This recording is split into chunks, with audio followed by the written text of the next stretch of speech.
बिस्मिल्लाहिर्रहमानिर्रहीम अस्सलामुअलैकुम जुले दोस्तों, उम्मीद है आप सब खैरियत से होंगे। दोस्तों, हाल ही में यानी कि कल सोनम वांगचुक साहब करगिल तशरीफ लाए और उन्होंने सबसे पहले तचाकरित गए, वहाँ पे जाके तलबे इल्म से मिले और साथ ही साथ वहाँ के लोगों से भी मिला और उसके बाद करगिल आया और करगिल आकर भी करगिल में एक जम्मे गफीर से उन्होंने खताब की और वहाँ के तलबे इल्मों से मिला। तो सोनम वांगचुक ने 3 मुद्दों पर ज्यादा फोकस किया। सबसे पहला एनवायरनमेंट, दूसरा करप्शन और तीसरा इलेक्शन।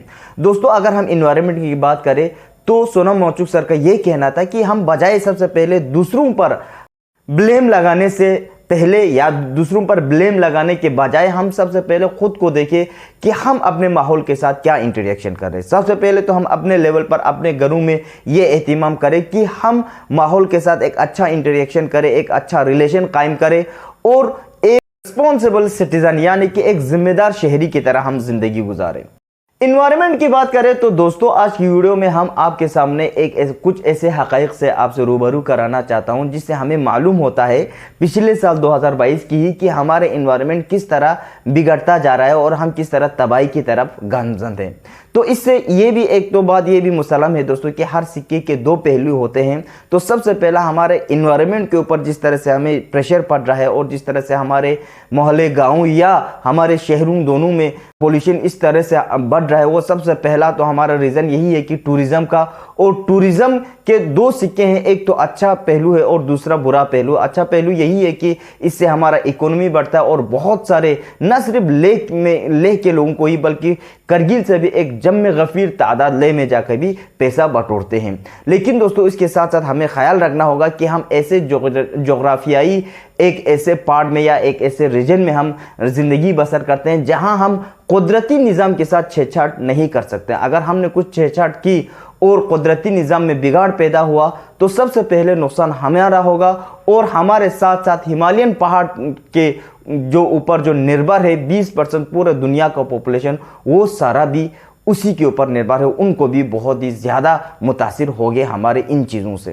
तो दोस्तों, बात एक ये भी है कि लेह टूरिज्म बहुत ही वसअत से बड़ा है। जब से 1974 से लद्दाख में जब टूरिस्ट को या विजिटर्स को आने की इजाज़त दी है हिंदुस्तान सरकार ने, तब से लेकर आज तक लेह टूरिज्म ही उतने वसअत तरीके से वसी तौर पर बढ़ा है। लेकिन उसके मुकाबले में करगिल टूरिज्म ना के बराबर है। दोस्तों, यहाँ पर एक सवाल भी पैदा होता है कि लेह टूरिज्म को इतनी वसअत, इतनी तरक्की कैसे मिली और कारगिल टूरिज्म उनके मुकाबले में बिल्कुल ना के बराबर है और कारगिल टूरिज्म को वसअत क्यों नहीं मिला? ये एक सवाल है दोस्तों। इंशाल्लाह इसकी जवाब हम आगे आने वीडियोस में जरूर करने की कोशिश करेंगे।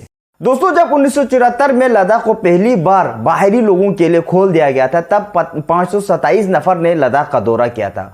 उनमें से 500 नफर फॉरेनर्स थे और 27 नफर हिंदुस्तान के हैं। दोस्तों, इसी 527 बढ़कर 48 साल बाद यानी कि पिछले 2022 में कुल तादाद 4,50,000 ने लद्दाख का दौरा किया। दोस्तों, इनमें से 2,50,000 ने सिर्फ जून और जुलाई के महीने में ही लद्दाख का दौरा किया है। देखा जाए तो यह तादाद लेह शहर की कुल आबादी से 8 गुना ज्यादा है। दोस्तों, 2011 के सेंसस के मुताबिक लेह शहर की आबादी 30,870 थी। अब चलो उसको डबल करके भी देखते हैं तो 60,000 अभी मान के चलते हैं लेह शहर की कुल आबादी सिर्फ शहर की, तब भी लेह शहर से तो 5 गुना ज्यादा होता है। दोस्तों, अगर 2011 के सेंसस के मुताबिक हम पूरा लेह डिस्ट्रिक्ट की आबादी को ही देखें तो इसका भी 2 गुना ज्यादा पिछले साल ही लोगों ने सफर किया है लेह का। दोस्तों, जब आबादी बढ़ेंगे तो खर्चा भी बढ़ेगा। खर्चा इन द सेंस यहाँ पे आप होटल्स का, खानों का और साथ ही साथ पोल्यूशन का भी बहुत ही ज्यादा होने का इम्कानात होते हैं। तो दोस्तों, एक सर्वे के मुताबिक यानी कि एक लोकल सर्वे के मुताबिक आज से 10 साल पहले एक सर्वे किया था जहां पे लेह में 30,000 टूरिस्ट सीजन में 30,000 बोतल्स प्लास्टिक के पाए जाते थे। अब मोंगा बे के मुताबिक यह कहना है कि अभी तो दिन में ही टूरिस्ट सीजन में, पीक सीजन में दिन में ही हजारों प्लास्टिक बोतल्स दिन में ही प्रोड्यूस करते हैं और इधर उधर फेंक देते हैं। साथ ही साथ hotels, guest house, home stage में भी भारी तादाद में इजाफा देखने को मिला है। दोस्तों, 2016 में लेह में बेड कैपेसिटी 12,424 था, वही बढ़कर 2022 में 17,104 हो गया है। और होम स्टेज, गेस्ट हाउस यानी और होटल्स की तादाद में 70% की यानी कि 70% की बढ़ोतरी हुई है। 2016 में इनकी तादाद 520 थी और ये बढ़कर 2022 में 881 हो गई है। और इसी तरह रेस्टोरेंट्स की तादाद में 145% का इजाफा देखने को मिला है दोस्तों।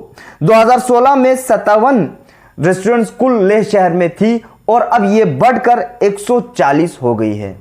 दोस्तों तरक्की करना बहुत अच्छी बात है और साथ ही साथ इनकम भी कमाना बहुत अच्छी बात है, लेकिन साथ ही साथ हमें ये भी दिमाग में रखना होगा, ये भी जहन में रखना होगा दोस्तों कि हम अपने ही इस तरह से लालच में या ज्यादा कमाने के चक्कर में हम अपने पोल्यूशन को या आगे आने वाले फ्यूचर जनरेशन को कहीं ना कहीं नुकसान ना पहुंचा रहा हो। क्योंकि दोस्तों हमें मालूम है कि हम ऐसे जियोग्राफिकल रीजन में जिंदगी गुजार रहे हैं जहां पर हम कम से कम पोल्यूशन प्रोड्यूस करें तो अच्छी बात है। अभी मैंने पिछले एक वीडियो में भी मैंने कहा था कि पानी वाटर लेवल किस तरह से हमारा कम हो रहा है, किस तरह से हमारा पोल्यूशन हो रहा है और कितने प्लास्टिक बोतल्स और कितने टन में दिनों में ही कितने पोल्यूशन या इतने सारे गार्बेजेस हम लिटरिंग कर रहे हैं और इन सारों का रिसाइकल करने का कुछ खास भी मंसूबा हमारे पास नहीं है।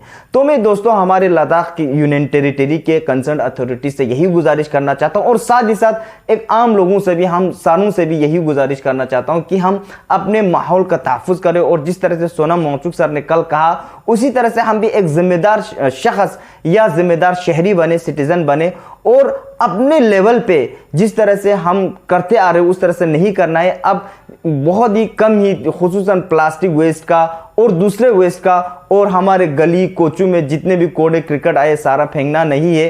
तो इंशाल्लाह इस तरह से अगर हम कोशिश करेंगे, खुद से कोशिश करेंगे तो धीरे धीरे हम माहौल को भी सुधार सकते हैं। तो दोस्तों इसी पर मैं आप लोगों से अलविदा लेता हूं। उम्मीद है अगले वीडियो में फिर से मिलेंगे, तब तक के लिए अपना ख्याल रखिएगा। खुदा हाफिज।